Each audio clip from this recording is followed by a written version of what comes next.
Hi, it's Ray Grant. It is Wednesday, June 3rd, 2026. It is 11:25 a.m. here in Pittsburgh. I've recently been looking at the videos of Dave Aranchek about the Alex Baber solution to Z13, and there seems to be quite a bit of interest in solving Z13. I've never been particularly interested in attempting to solve the Zodiac ciphers because I was absolutely sure that whatever the solution would be to Z340, the cryptographic solution, in other words, solving Z340 to get an actual message from it was going to be an exercise in futility. And in my opinion, that's exactly what happened. You're getting essentially the same message with Z340 that you got with Z408. With Z408, you got, I like killing people because it's so much fun. And with Z340, what you got, the cryptographic solution, is I hope you're having lots of fun and trying to catch me. That wasn't me on the TV show, etc. Okay? So my point is, and I think the point of the Zodiac Killers was, that if you try to actually solve the ciphers in order to get an actual message in English, you're going to fail. It's going to be fool's gold. It's going to be a wasted effort. And the length of the cipher matters up to a point, okay? The length of Z13 is 13 characters. So you can come back and say, well, there's no way you can ever prove what the intent of the writer was of that cipher. And my response to that is, well, maybe you can. You can if the person who wrote the cipher produces a recognizable sequence of characters. What do I mean by that? Okay, well, here's an example from my comic book reading days. There's a story in Superman comics about Lois Lane, and she met this guy that she was very suspicious of, who presented himself as a journalist. And I'm going to show you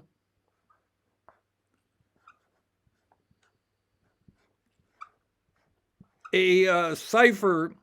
She showed this guy this cipher, and she said, "Can you tell me what this means? I'm trying to figure it out, and I haven't had any luck."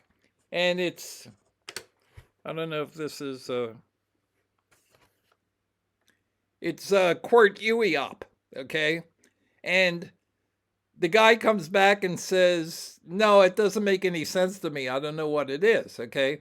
And Lois Lane catches him and she says, well, it's the first line of a typewriter keyboard, the top line of a standard typewriter keyboard, Quart Uiop, okay? I was a professional typist, so I'm very familiar with that, okay? Although at the time when I read the comic book, I was only, I guess, 11 or 12 years old, and this was news to me, okay?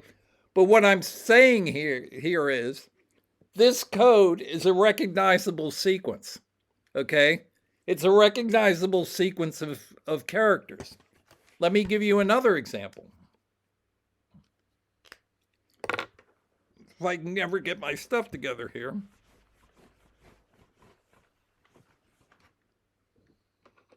Here's another example of the same idea, okay?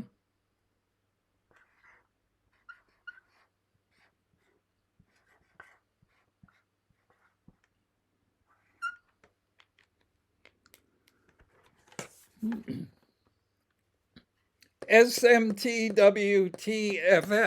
okay? That's a tough one, isn't it? Hard to figure that one out, right?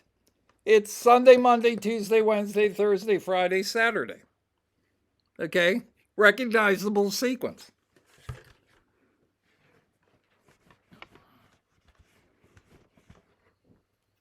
Let's try another one.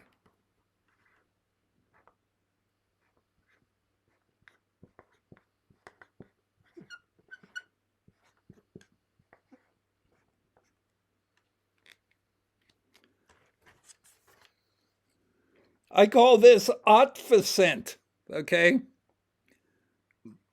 You see what it is? You can pause the video if you want, okay? It's 1, 2, 3, 4, 5, 6, 7, 8, 9, 10, right? Recognizable sequence, okay?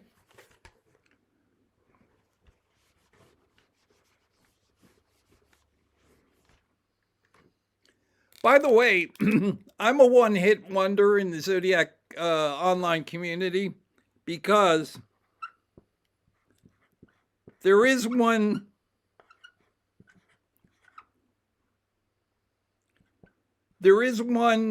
sequence that I'm famous for.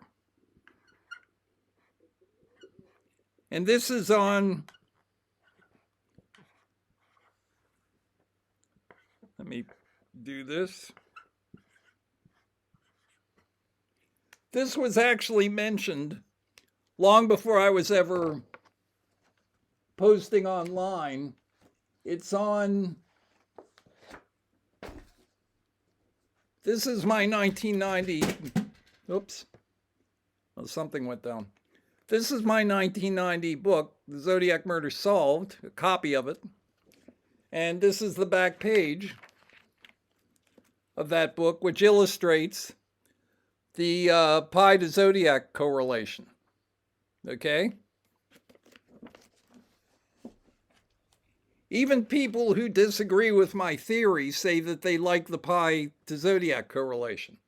It's the first 3 followed by 7 decimal digits of pi converts to CADOIZ, right? Why do people like this? Recognizable sequence of characters.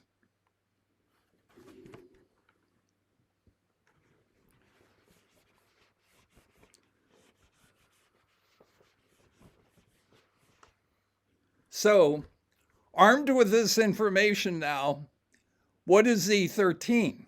Okay. Well, I spent the Memorial Day weekend staring at Z13, not because I was particularly interested in solving it, but I thought, well, everybody's talking about this, so let me see if I can come up with something here. And I'm staring at it and staring at it over the weekend, and I finally noticed something which I already knew about, but I hadn't given it very much thought, okay? And here's what it is. It's this sequence here.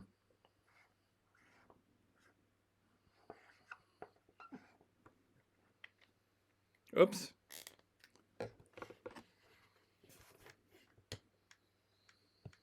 AR. What does that mean? Okay. Well, it's a well-known sequence in Morse code. And what it means is it means end of message. Okay.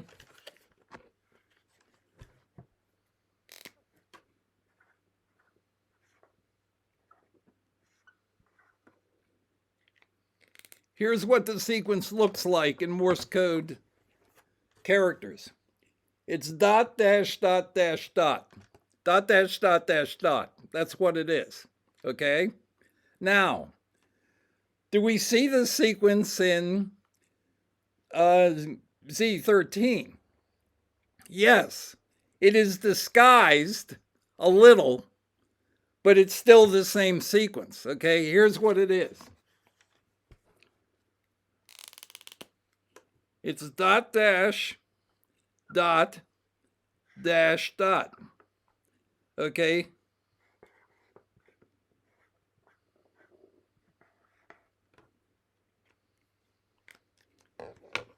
It's the same sequence, dot dash dot dash dot, but different letters applied to it. It's A, which is dot dash.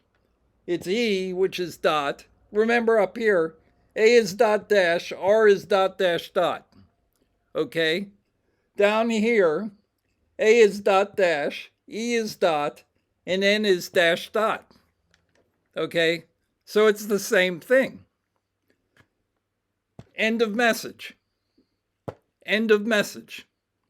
That's what it means. Okay? Now, you can go and, believe Alex Baber that it stands for Marvin Margolis or whatever he says. I think what it is end of message. That's what it means. Do we have any other reason to believe this?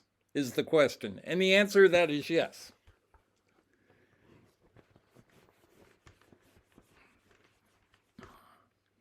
And I am going to demonstrate. Hey, wouldn't it be great if I got the same reaction to solving Z13 that Dave Aranchik got to solving Z340, where I'm on all these newscasts from other countries and people go, blah, blah, blah, Ray Grant, blah, blah, blah, blah, That would be nice, and then my theory would get out there, right?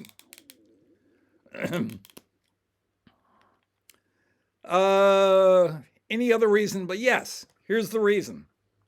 It's because this is the sequence in Z13.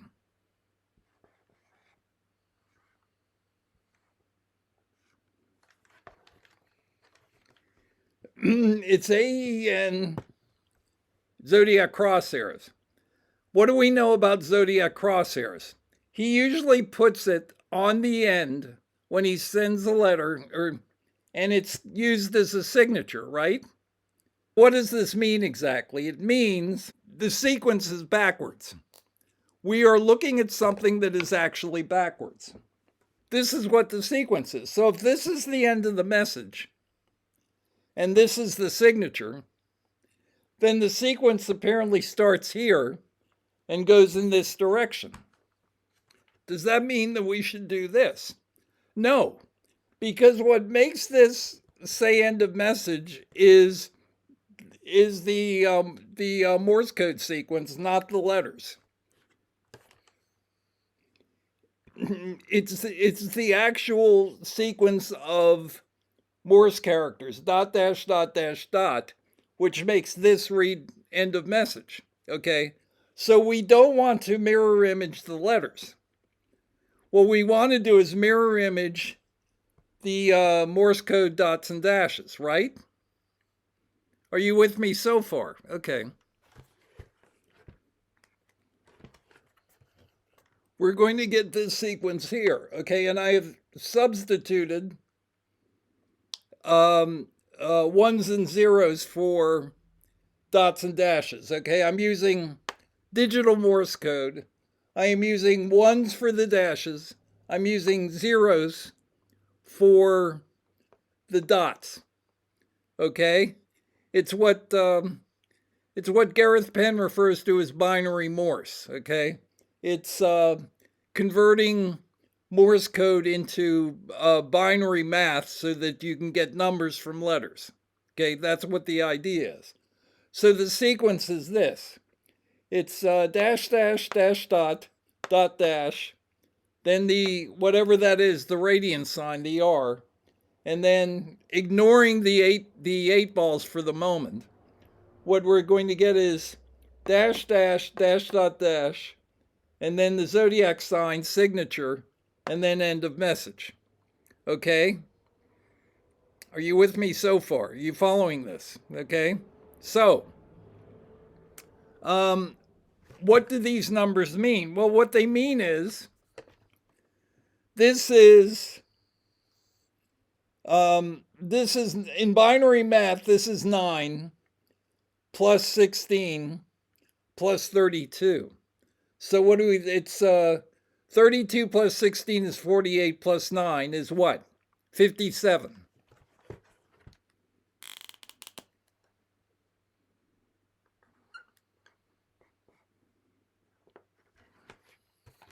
And just for the sake of, just for my own reasons, I'm going to convert that, whatever that R is, into a point.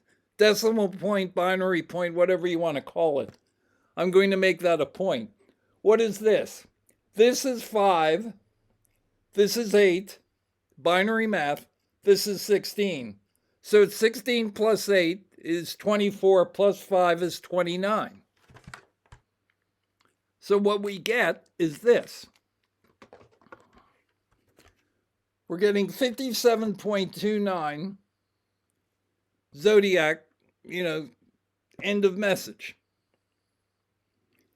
Do you recognize this? 57.29. Yes, it's the radian.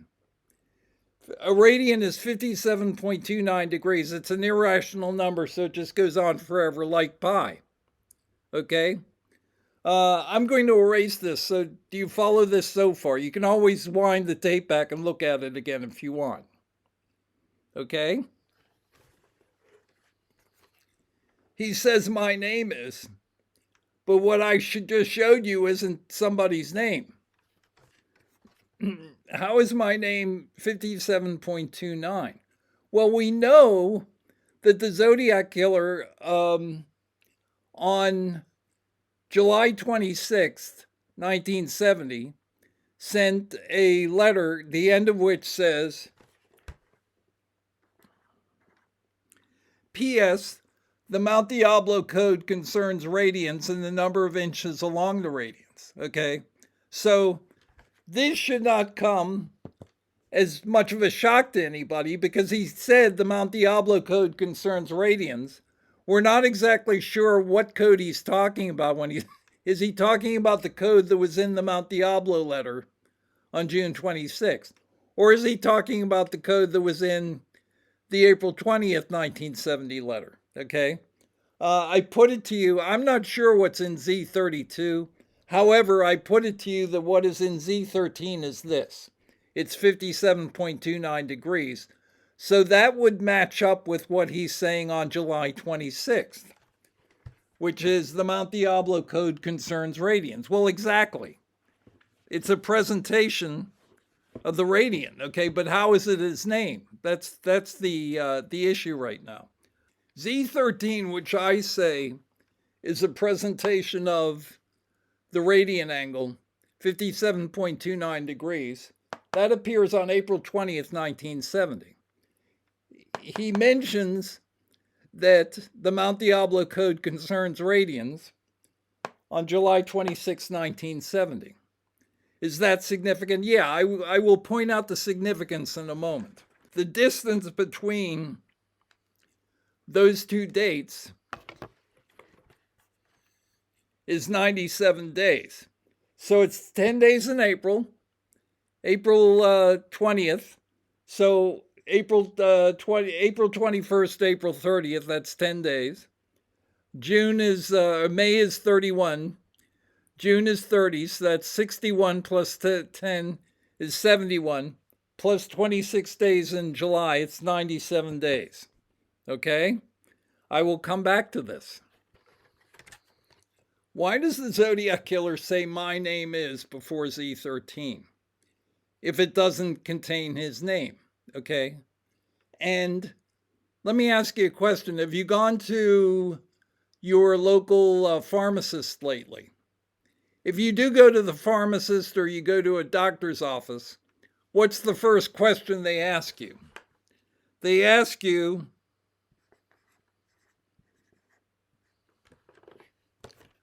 what's your date of birth? Why do they do that? Because the date of birth is identifying. Okay? I can't use Ray Grant on the internet if I'm registering somewhere because there are too many Ray Grants out there. So the number has to be put after my name. And sometimes people put like identifying information after. Anyway, they use your date of birth, okay? So it might actually be better information to get your date of birth than it would be to get your name. And it would be more specific. The Zodiac signature phrase is not, this is the Zodiac speaking. His signature phrase is, please rush to editor, okay? He says this is the Zodiac speaking 11 times in his letters. He says, please rush to editor 14 times. So his signature phrase is, please rush to editor, okay? So if the Zodiac Killer is sending you identifying information, but he is covering that up by hiding in plain sight, On the front and back of all three Z408 cover letters, he says, please rush to editor. He says it on the front of the envelope. He says it on the back of the envelope.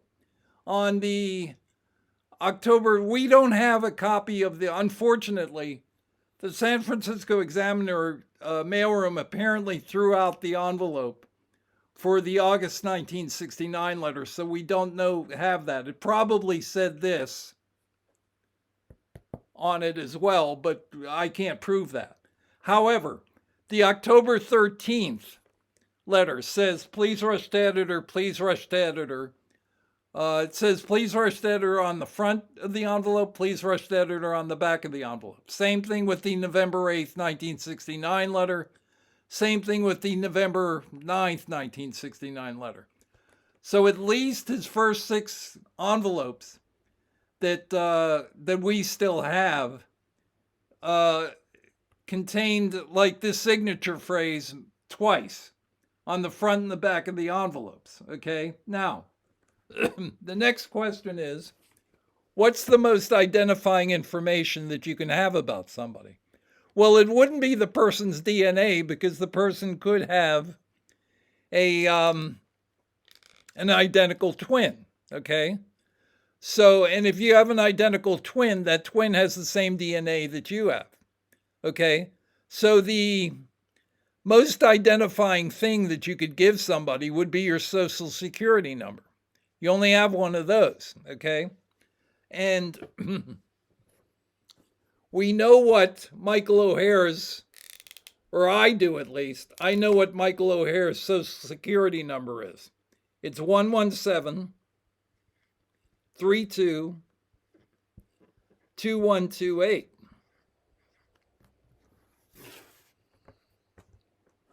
Okay? So, if I'm right, then please rush to editor converts to this number. So the question is that true? Okay. Well, let's do each word here. Please is 58 by alphabet numbers. It's 16th letter P, 12th letter L, 5th letter E, 1st letter A, 19th letter S, and 5th letter E. That adds up to 58. 16 plus 12 is 28, plus 5 is 33, plus 1 is 34, plus 19 is 53, plus 5 is 58. So please is 58.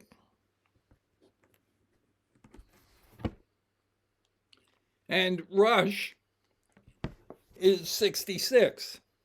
It's the 18th letter R plus the 21st letter U plus the 19th letter S plus the 8th letter H. So it's 18 plus 21, which is 39, plus 19, which is 58, plus 8, which is 66. So please rush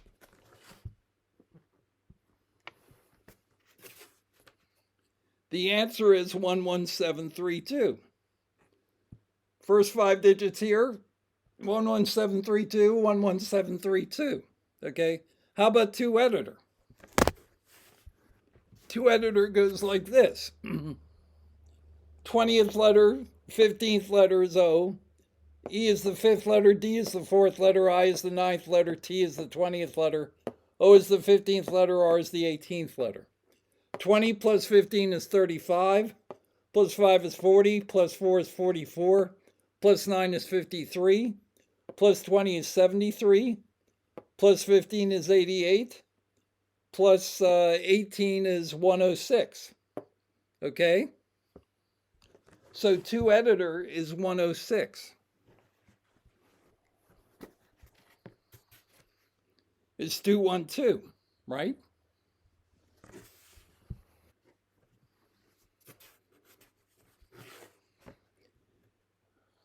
Is this.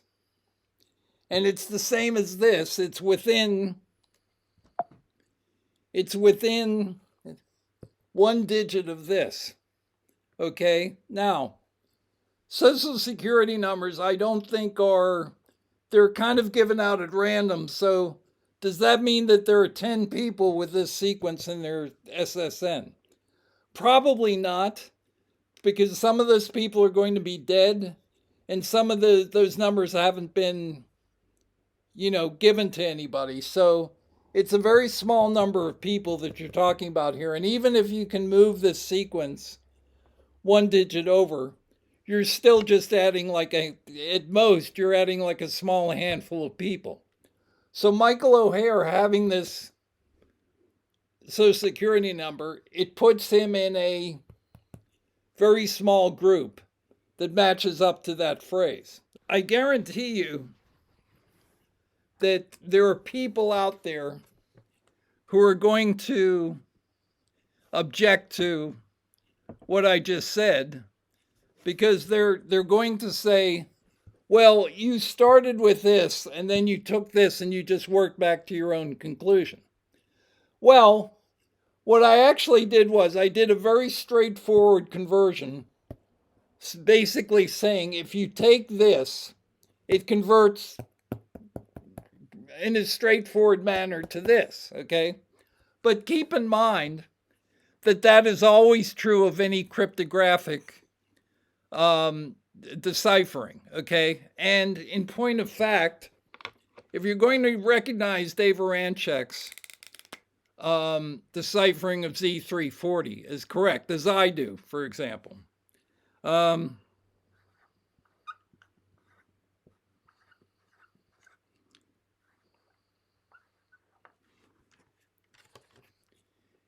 he and Sam Blake started with 650,000 permutations, possible ways of arranging that cipher sequence, okay? And one of those, and you have to move it around quite a bit, one of those gets you to, I hope you're having lots of fun in trying to catch me. That wasn't me on the TV show, okay?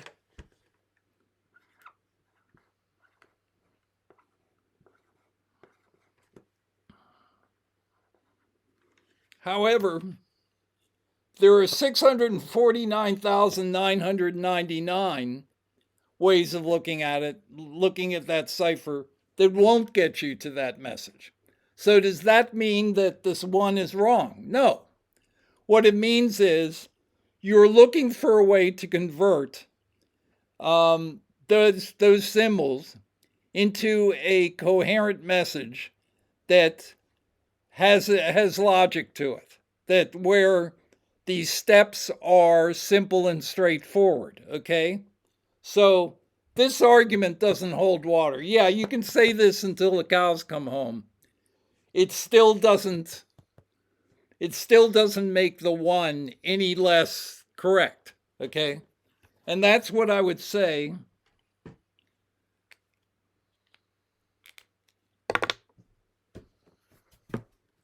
That's what I would say about this, which is, yes, I had to move things around a little bit, but it's still a very straightforward way of getting from this to this, okay? And that's cryptography. That's what you're doing, okay?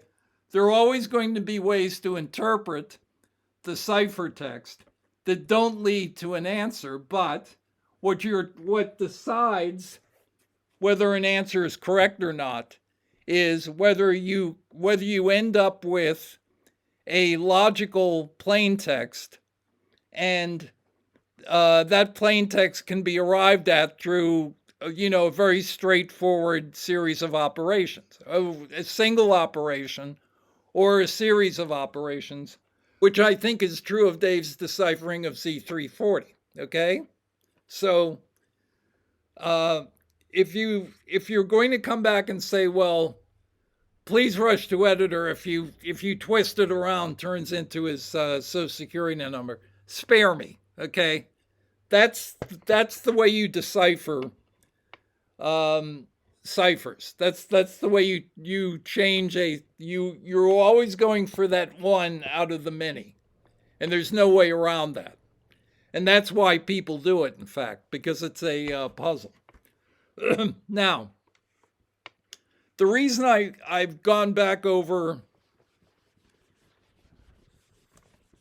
what I think "please rush to editor" means, it's being the Zodiac signature phrase and so forth, is to make the point that the most important information that someone can give you won't necessarily be that person's name. If Z13 means 57.29 degrees, how does that convert to Michael O'Hare's date of birth? When the Zodiac Killer says me 37, he's actually doing two things. He's saying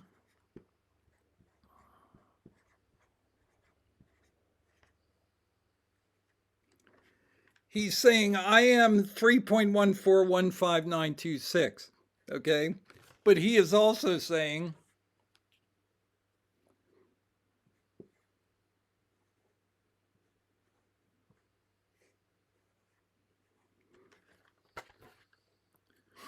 I struck 37 times. I fired 10 shots at Lake Herman Road, 9 shots at Blue Rock Springs Park.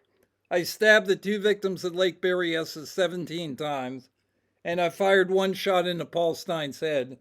And that adds up to 37. So it's me 37, SFPD 0. Okay? Using 37 allows him to do both of those things. And to make that expression. But what you have to understand about pi is that pi and the radian are connected. A radian is a circle. A radian is a circle divided by 2 pi. If you divide 360 by whatever 2 pi is, 6.28, and so forth, what you get is 57.29 degrees. Now, what is a more direct conversion for us is to say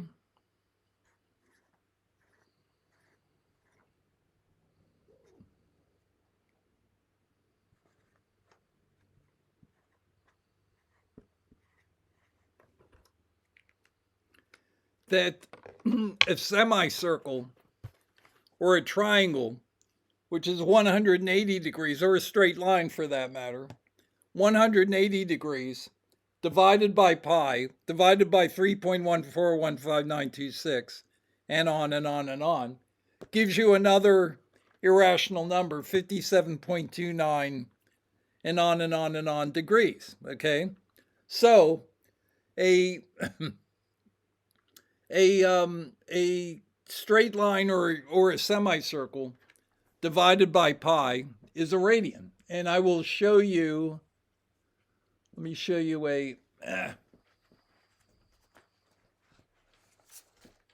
here is an example in the Zodiac Killer correspondence.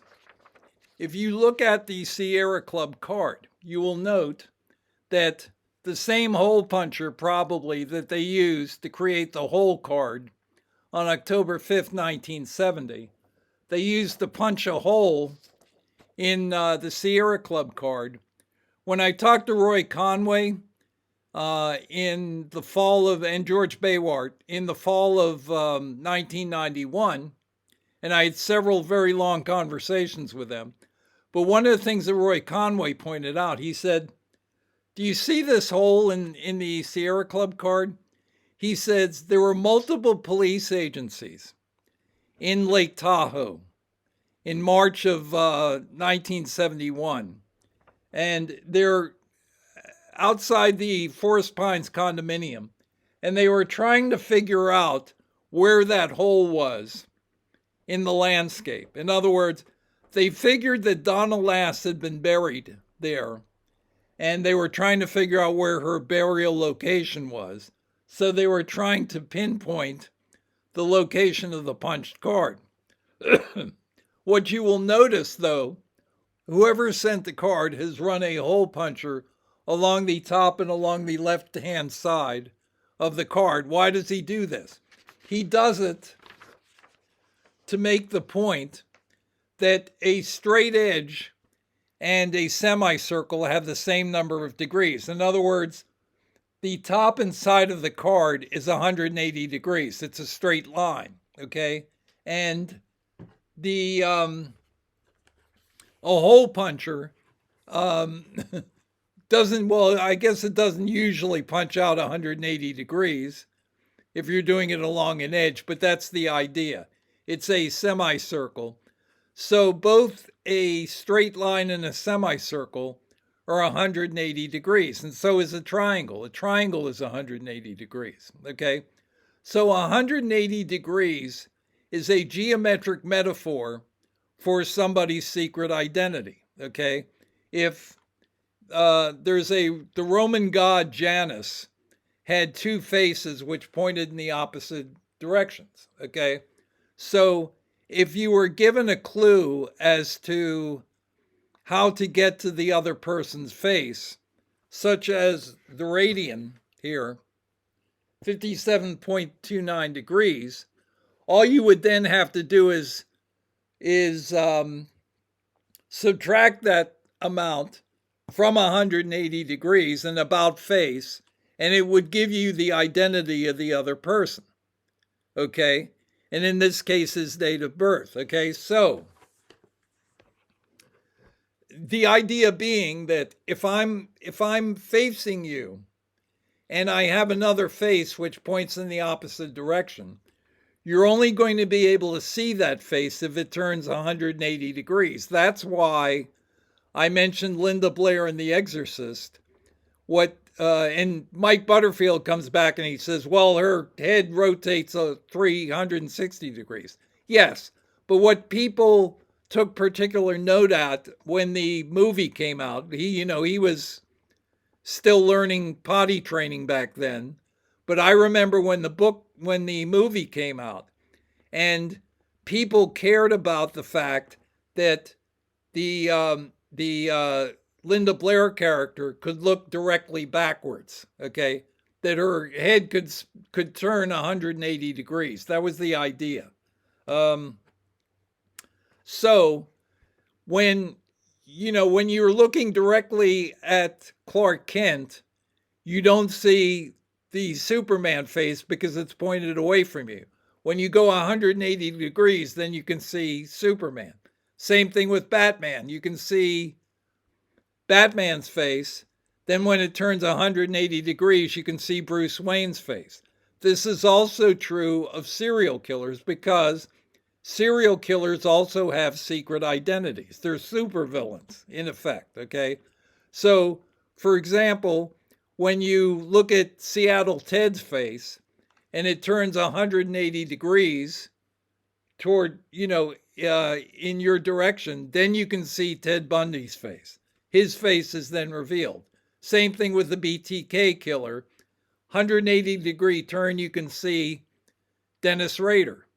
Son of Sam, 180 degree turn, you can see David Berkowitz, okay? That's the idea, is 180 degrees is a geometric metaphor for a secret identity.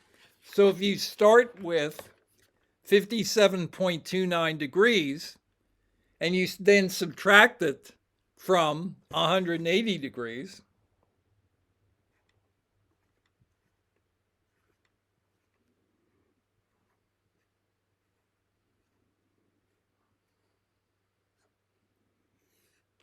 this, by the way, is in Gareth Penn's Time 17. Either that or he put it in a letter to me, but I think it's also in the book. The radian 57.29 degrees, if you multiply 60 minutes by 0.29 and the rest of the decimal places in the radian, whatever it is. I think it's 0.2958, something like that. It goes on forever. What you're actually going to get is 17, I believe you're actually going to get 17 minutes and 43 seconds, which should round up to 18 rather than 17. But Gareth has it truncated to 17 minutes. Okay, it's an approximation. It is typical of the kind of fudging that was done in the Zodiac project. Okay, so they fudged the radiant value down to 17 minutes instead of 18 minutes. Okay, what you then get is 122 degrees 43 minutes. Okay, so you get 122 degrees 43 minutes, which is 122.43, which is January 22nd, 1943, which is Michael O'Hare's date of birth. Okay, so it actually is fairly precise if you're allowed to truncate the radian value, the angular radian value, I should say, as opposed to the decimal value. If you're allowed to do that truncating, what you will end up with is January 22nd, 1943. Okay? And there are other examples of that. Why does the Zodiac Killer send the Badlands card? He sends the Badlands card because, let me write this out here.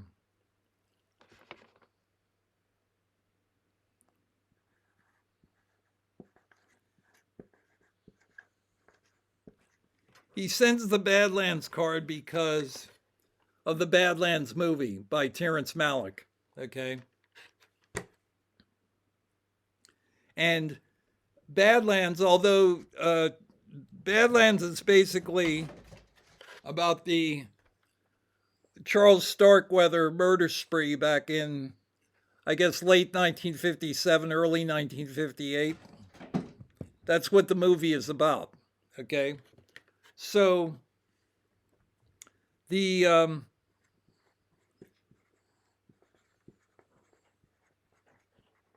movie does not take place in Nebraska, which is where the murders actually took place. It takes place in South Dakota because that's where the Badlands are. Okay, it's the Black Hills. It's also the same place where Mount Rushmore is. Okay, now, why does he send the Badlands card? He sends the Badlands card because one of the most famous events in the history of South Dakota took place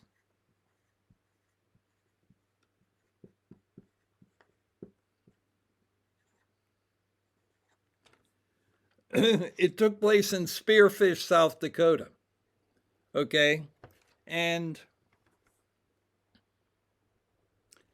the what happened in Spearfish, South Dakota was this festival.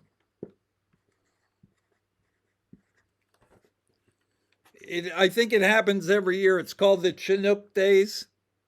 Okay? So if you Google Spearfish, South Dakota and the Chinook Days, Chinook days, you will get the date of this festival, okay? And what happened. Basically, the Guinness World Record for a temperature change happened in Spearfish, South Dakota, back in the 1940s.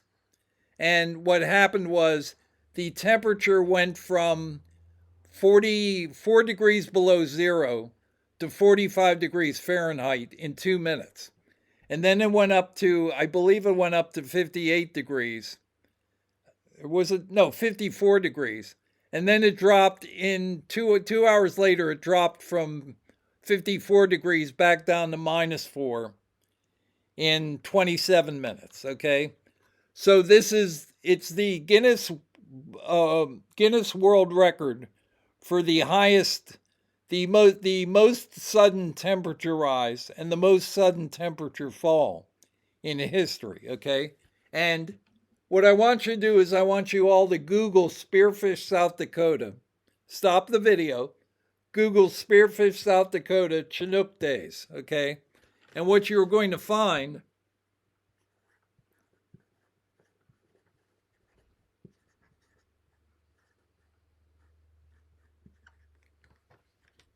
you're going to find that this event happened on Friday, January 22nd, 1943, which just happens to be Michael O'Hare's date of birth. Okay? Now, here's the question. If that's the point behind the Badlands card, it is meant to identify him. So what is the clue? The clue is stark weather in the Badlands. Okay? Yes, it is a very esoteric clue. But keep in mind, you know, Dave Aranchek mentioned the fact that he knew he had made it when he turned up on Jeopardy. He was a Jeopardy answer. After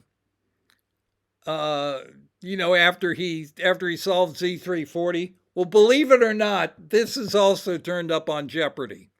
It's a Jeopardy answer for what happened in the Badlands, and that's what the reference is in the Badlands mailing. And it's worth noting that the area that we're talking about here is also the area of Mount Rushmore. How many faces are on Mount Rushmore? 4. I'm talking about the Zodiac Project, which had 4 people were involved in it. And this is the sort of thing that they were creating. So, all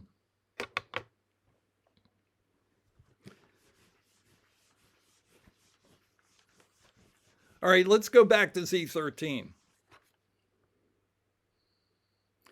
Okay, and when I converted this to the radian, I'm sure there are people out there who are saying, well, wait a minute, you're completely ignoring the 8 balls. Okay, I'm not ignoring the 8 balls. Okay, what I'm going to suggest is that Z13 is a multi-layered cipher. Part of it is saying the radian. It's a presentation of the radian, but it is also a presentation. It is claiming a Zodiac victim, okay? By the time that the April 20th letter had come out, the Z408 had already been solved. The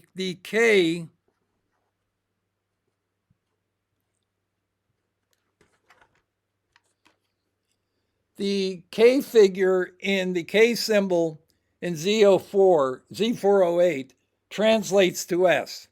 The M figure in Z408 translates to H. So you could say that something that's named SH is behind the 8 ball, in effect, okay? Now, what does this mean exactly? Well, first of all, one of these Zodiac victims who was just talked about on Ned DeHaan's channel is Shelley Holmbo. Shelley Holmbo was a toddler who was taken from her house. She was stabbed to death. She was left in a vineyard about 200 yards from her home. And a man who was in his 20s was seen running from the scene. Okay? Now, what's worth pointing out is that the Zodiac Killer threatened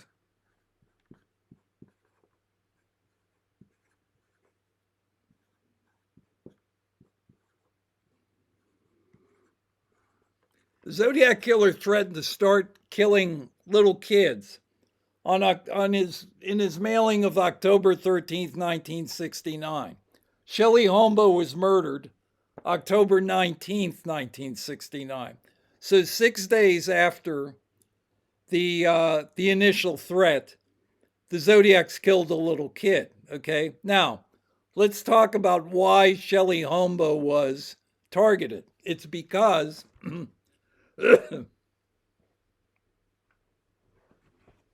oh, by the way,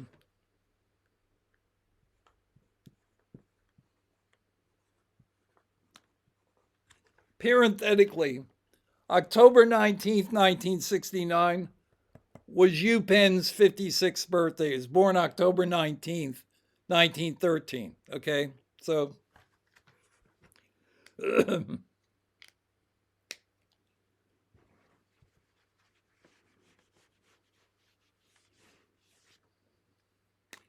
In time 17, Gareth Penn talks about a wizard alphabet. The wizard alphabet looks like this. It is made up of letters that are the same distance from the end of the alphabet. So the wizard pair of for A is Z, for B is Y, for C is X, for D is W, and so forth. And one of the things that Gareth points out is that it is a way of eliminating letters in a cipher, okay? So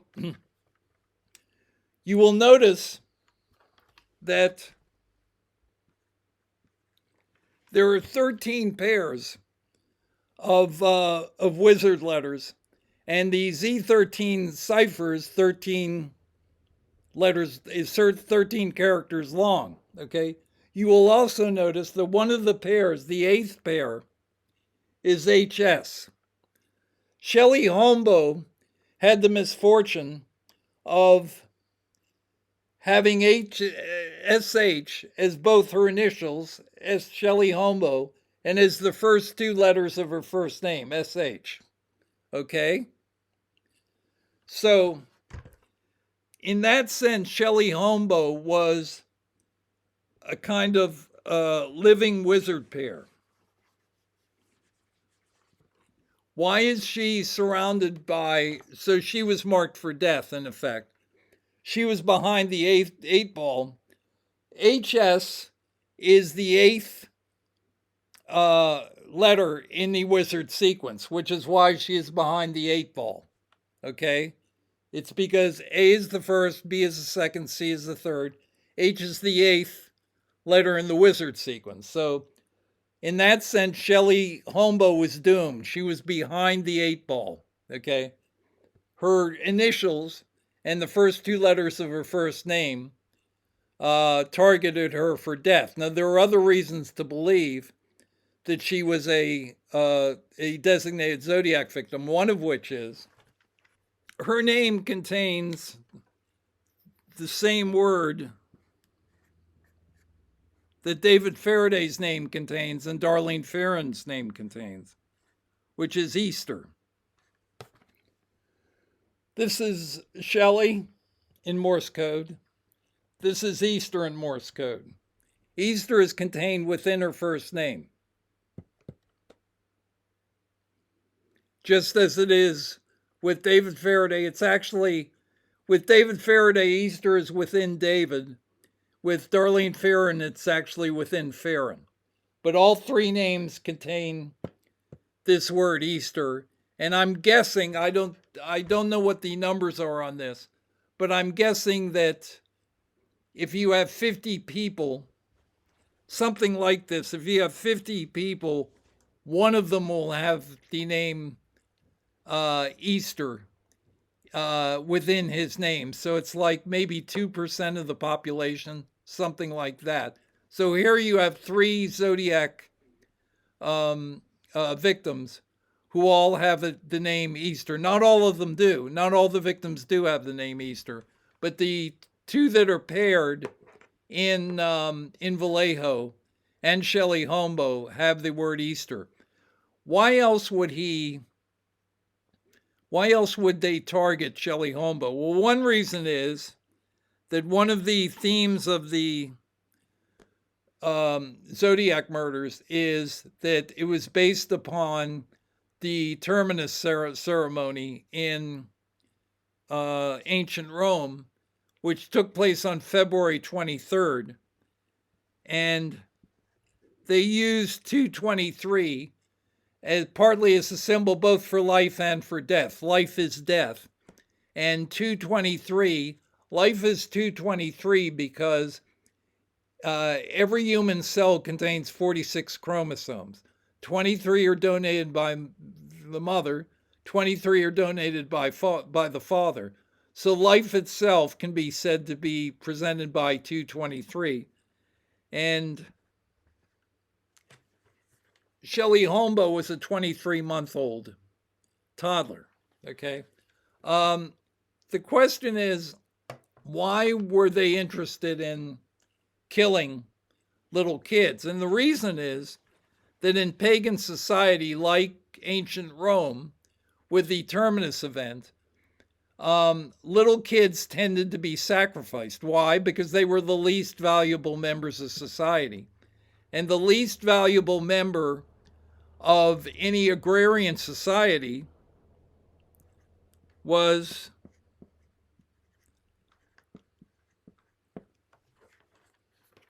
a little girl.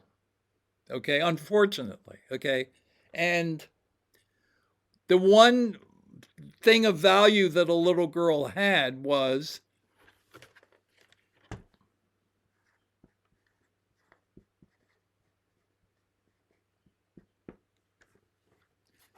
the one thing that was valued by pagan society was virginity.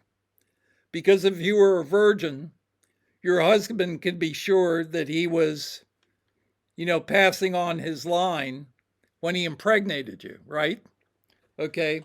So people have talked about in the Zodiac Killer, Gareth Penn talks about it, Robert Graysmith talks about it. It is mentioned in the Zodiac Killer movie, the Zodiac movie, the water connection. Okay, Lake Herman Road, Blue Rock Springs Park, Lake Berryessa, a fire hydrant by the at the corner. It's not there anymore, by the way, but the fire hydrant at Washington and Cherry Streets. Okay, so you have the water connection in the Zodiac. I will point out that you also have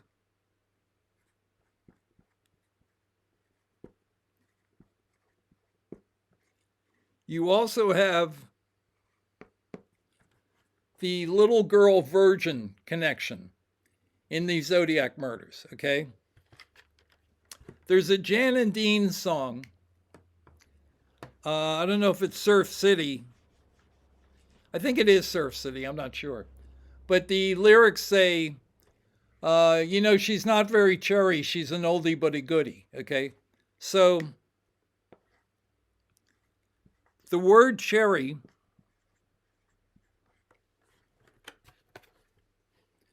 means virginal, okay? I don't mean to get too smutty with this isn't a porn video, but that's what the idea is. She's not very cherry, she's an oldie but a goodie, okay? So where you see this, you see a virginal victim. The victim may not actually be a virgin, but as long as you can associate that word with the victim, then you fulfill the requirement, okay? So I was surprised to find out that Sherry Bates apparently pronounced her name Sherry, because for decades I pronounced it Cherry, okay? But at least the way it looks like cherry to me, okay?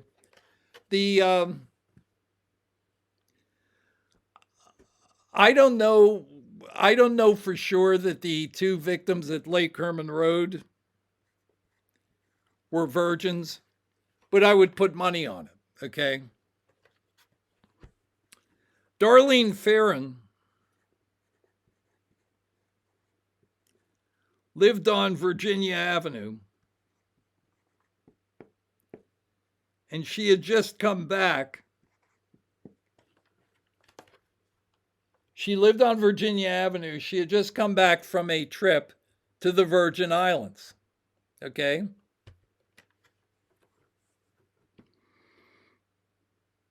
I don't know about Lake Berry. I'll have to think about Lake Berry. I'll have to think about Lake Berryessa. One of the reasons that the Zodiac Killer could not kill Paul Stine at Washington and Maple was that he couldn't be associated with a word that meant virgin. So he had Paul Stine drive an extra block until he got to Cherry Street. And then he killed him. Okay? By the way, what is the most appropriate pagan sacrifice victim. Again, remember the terminus ceremony upon which the Zodiac project is based had the society sacrificing a victim.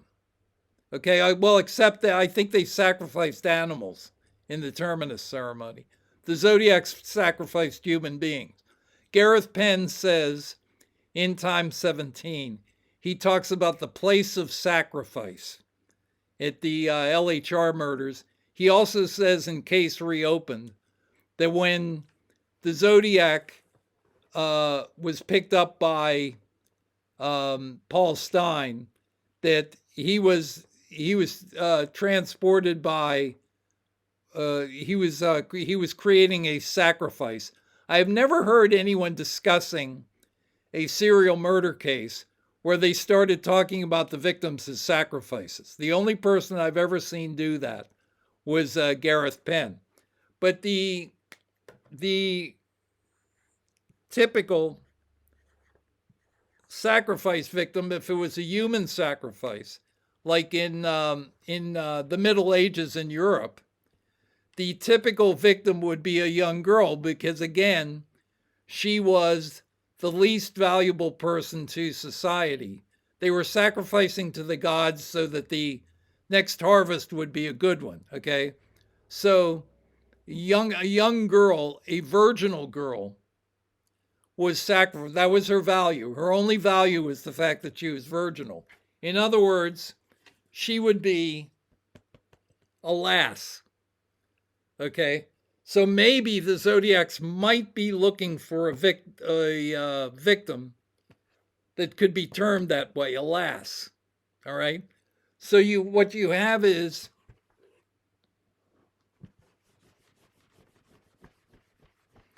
this idea that the victims were virginal, and they were somebody like Shelley Hombo, who was a little girl. So for that reason,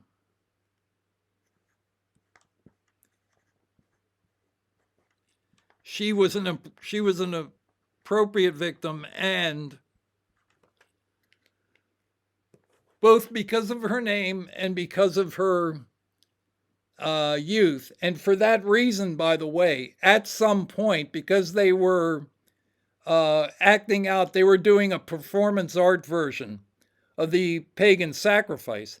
At some point, the Zodiacs felt that they had to kill a little kid, and it was always going to be a little girl, and preferably one whose name not only contained Easter, but contained a wizard pair. She was behind the 8 ball because the HS pairing is the 8th in the wizard sequence. Okay, so all of those things doomed her. And by the way, Shelley Hombo was murdered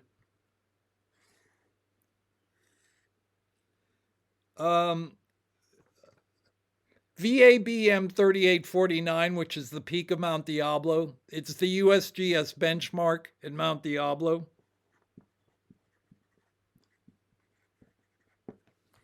It's the intersection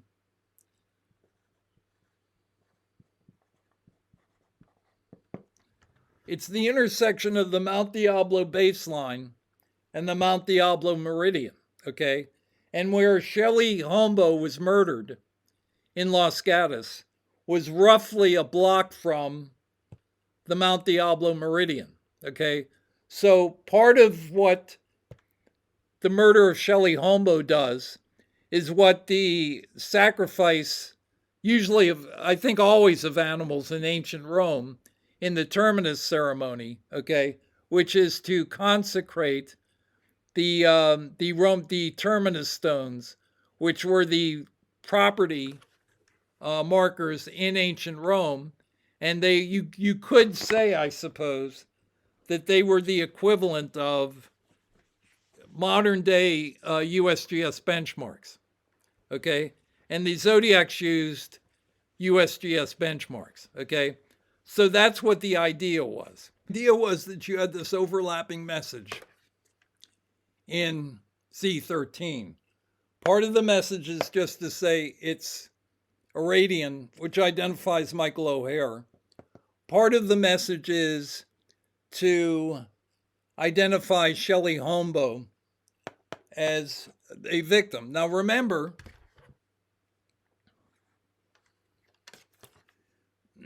she was murdered October 19th, 1969, but the announcement of her murder doesn't happen till April 20th, 1969. Why? Okay. Well, the first thing is they're not going to own up to the murder of the little girl. Why? Because it would completely change the narrative. If they admit to murdering a little girl, then they can't do things like basically doing what the lipstick killer did, stop me before I kill again, which is the December 20th letter to Melvin Belli. They can't be snarky because no one would be the least bit sympathetic to the Zodiac killers if they started killing little kids. Okay, even though they threatened little kids, they weren't known to have killed a little kid.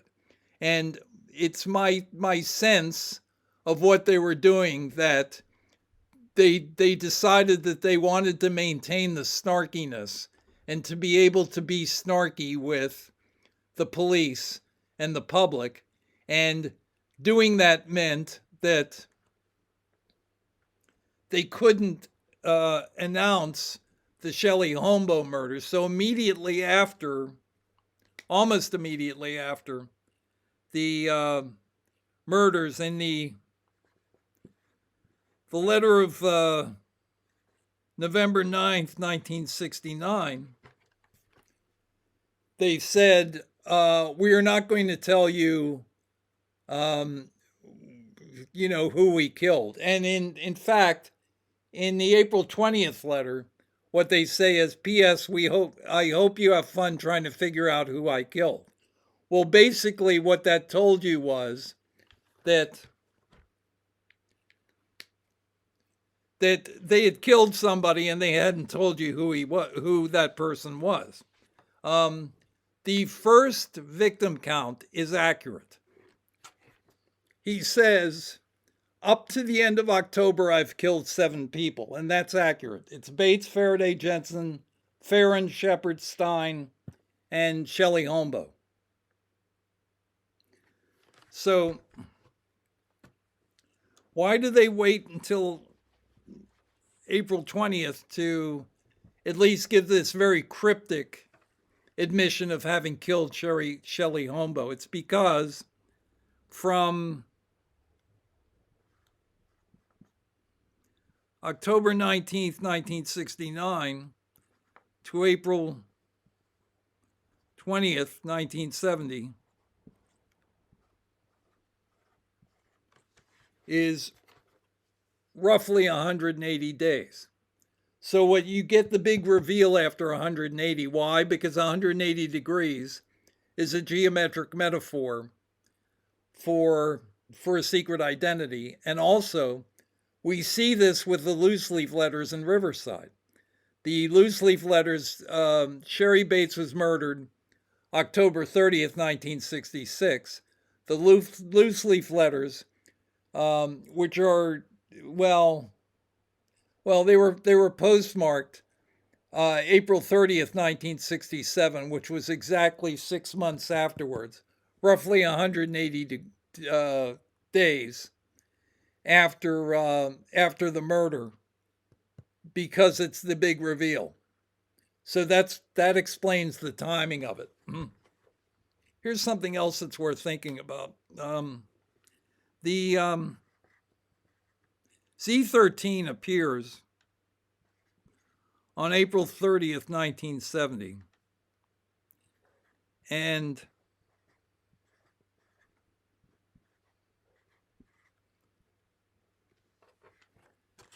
the radian admission, this is basically telling you that that the radian is a clue to the identity of the killer.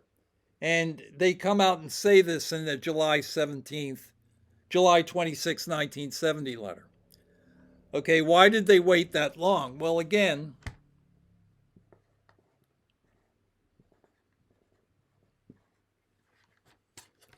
it's 97 days later. 97 days later. Okay. The if you look at Z340, you will notice that it is the only place in all of these Zodiac Killer letters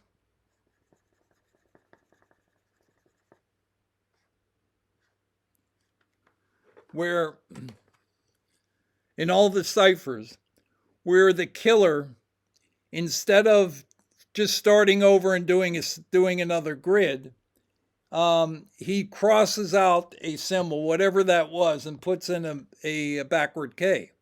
What's the reason for that? Well, the reason is that he's acting out the murder of Shelley Homba. 97 days earlier than the 97-day gap is to emphasize that he is being identified by the Radiant, and that the April 20th letter admits the murder of Shelley Homba, and the crossing out of that symbol, the 97th symbol, is essentially the murder of Shelley Homba. It's Shelley Homba was murdered for semantic reasons, okay, and some cultural reasons as well, okay. But that's why that that particular symbol is crossed out. It's to act out her murder. This is Z13, and I've explained what Z13 is. The purpose of Z13 is to do two things. It is to reveal 57.29 degrees as a clue to the killer's identity. It translates to his date of birth. Okay? It is also it is an overlapping message. The second part of the message is to announce the murder of Shelley Homba. Okay? That's what the point was. And I think that pretty much covers everything. Maybe I will do. It's conceivable that I'll do some sort of follow-up video. But again, the idea is that the only way you can really solve a short cipher is if it has some sort of recognizable sequence in it that you can then translate to an idea, okay? And if it doesn't have a recognizable sequence in it, then it could be anything. When you actually read the cryptographic solution to Z340, it doesn't tell you anything, okay? It doesn't tell you very much. It tells you that life is death, and it strategically puts that statement at the halfway point of the cipher and at the end of the cipher. So that's significant. Also, the under text of the cipher is significant. Other than that, the message itself doesn't mean anything, okay? It's inane gibberish. What the format of the cipher tells us is that it's 20 rows by 17 columns. The vertical component of the cipher is by gun. He fired his gun 20 times. The horizontal component, the columns, is by knife because he stabbed with his knife 17 times, okay? And that gets you to me 37, okay? So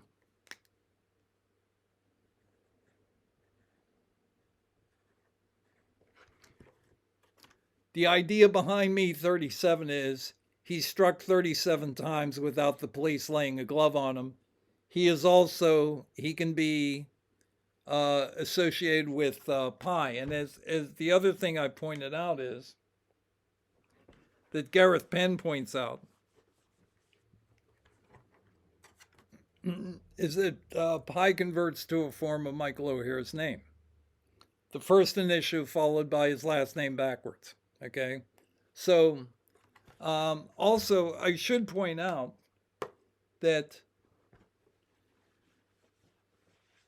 I have to be honest and point out that everything that what I said about the radian can be found in this book. Okay. This isn't my best copy, by the way. I have 3 copies of this book, and I think this is the worst one. But Gareth's explanation of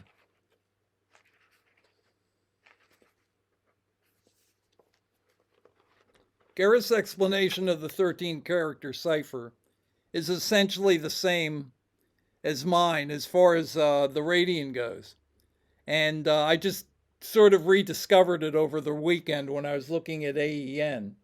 He doesn't make a big deal out of the end of message sequence. I think it is very significant because what it does is it separates Z13 from other ciphers or other approaches to the cipher. Okay, but this is basically page 131 is basically the same as what I said about